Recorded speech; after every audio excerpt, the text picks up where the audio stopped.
అవును, గుర్తొచ్చావు. నిజంగానా? ఓ గాడ్, నువ్వు ఉన్నావు, నాకు తెలుసు.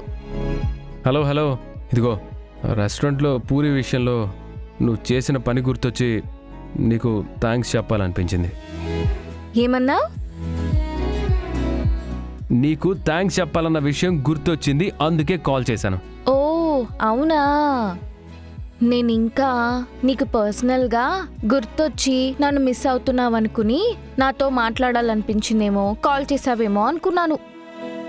ఇదిగో అన్ని కలలు కనకు, అది జరగదు. అంటే నా మీద నీకింకా కోపం పోలేదా? అందుకే నన్ను ఇంట్లో నుంచి వెళ్ళిపోమన్నావా? అప్పుడక్కడ నువ్వు చేసింది కరెక్టే, కాకపోతే మా చెల్లెల కోసం వెళ్ళిపోమన్నాను, కానీ నీ మీద కోపంతో కాదు. అంటే నా మీద కోపం మొత్తం పోయిందా? ఏ హలో హలో హలో, మొత్తం ఏం పోలేదు.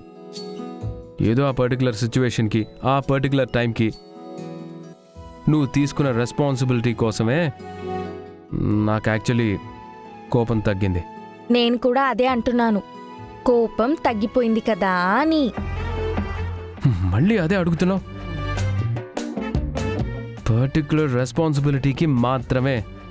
సరే బావా, ఏదైతే ఏముంది, నీకైతే అనిపించింది కదా. ఏంటి నాకేమనిపించింది? అదే బావా, నాకు ఫోన్ చేయాలని అనిపించింది కదా. ఏంటి నాకేమనిపించింది? టాపిక్ డైవర్ట్ చేయకు. మంచి పని చేసావు, థ్యాంక్స్ చెప్పడానికి కాల్ చేశాను, అంతే. థ్యాంక్స్, ఉంటాను. బాబా, ఇంకొంచెంసేపు మాట్లాడొచ్చు కదా. ఏం మాట్లాడాలి?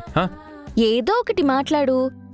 సిటీలో వార్తలేంటో, వాతావరణం గురించో, సినిమాల గురించో ఏదో ఒకటి మాట్లాడు.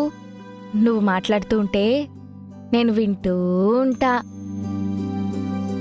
హలో, నాకంత ఇంట్రెస్ట్ లేదు, టైం లేదు, నాకు పనుంది.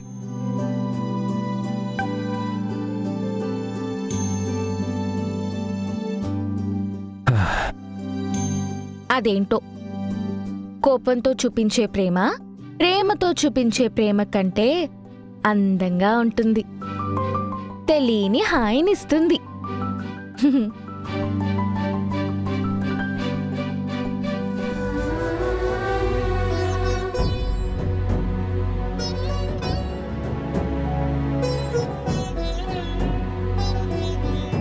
శారదా, నీ దగ్గరికి బయలుదేరాను. ఈలోగా మీరా కనుమానం వచ్చి నా వెనకాలే ఫాలో అయింది. అయ్యో, టెన్షన్ పడకు, వెనక్కి పంపించేసాలే.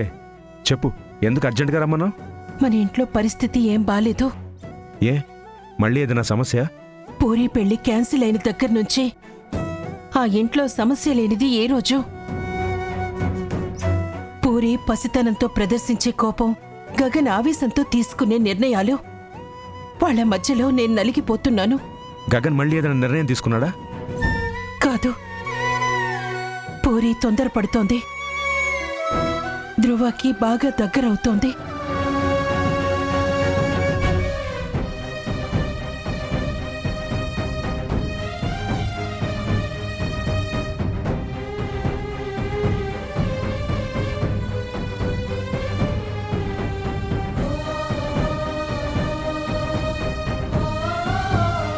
శారదా, అతనికిచ్చి పెళ్లి చేస్తానని గగన్ మాటిచ్చాడు కదా, ఆ నమ్మకంతోనే పూరి అతన్ని కలుస్తోందేమో.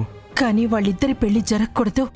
అదే జరిగితే గగన్ భూమి దూరం అయిపోతారు. అవును శారదా, వాడి చెల్లికి న్యాయం చేయడం కోసం భూమికి అన్యాయం చేస్తానంటే మనం చూస్తూ ఊరుకోలేం కదా. కానీ ఏం చేస్తే ఈ సమస్యకు పరిష్కారం దొరుకుతుందో తెలియట్లేదు. నేనొక ఆలోచనతో వచ్చానండి. ఏంటది? పూరికి వేరే మంచి సంబంధం చూద్దాం. మంచి ఆలోచన శారదా. మీకు తెలిసిన వాళ్లలో ఎవరైనా మంచి కుటుంబం, మంచి కుర్రాడు ఉంటే వెళ్ళి మాట్లాడండి. నేను మాట్లాడతాను, కానీ నేను చూసిన సంబంధం అంటే గగన్ ఒప్పుకోడు కదా. అది నేను చూసుకుంటాను. వాడు నా మాట కాదనడు అనే నమ్మకం నాకుంది. మీరు సంబంధం చూడండి. మనలాగా మన పిల్లల జీవితాలు ఉండకూడదు. 25 ఏళ్లుగా మనం అనుభవిస్తున్న నరకం వాళ్ళు అనుభవించకూడదు.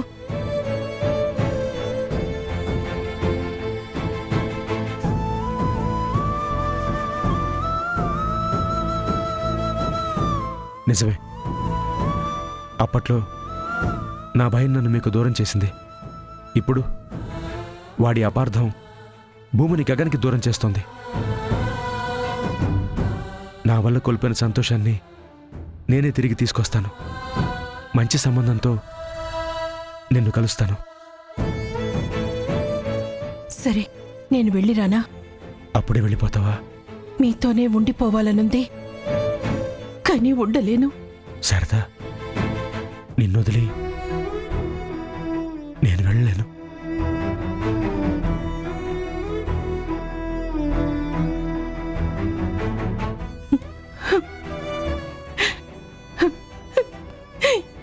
ఏమండి?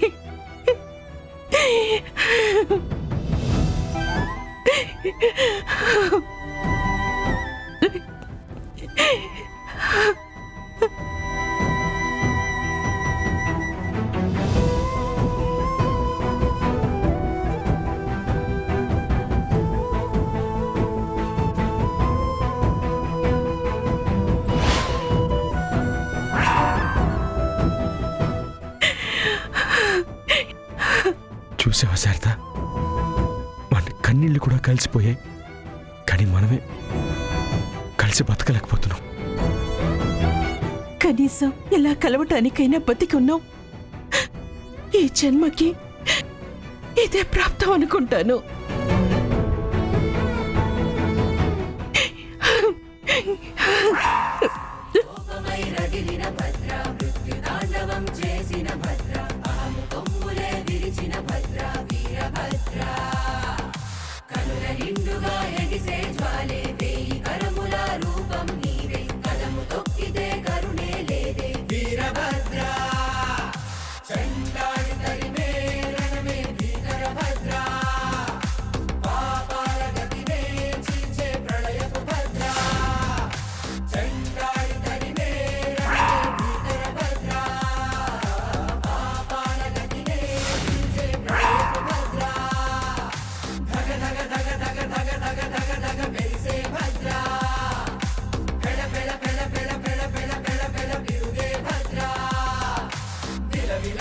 ఆగండి అత్తయ్య.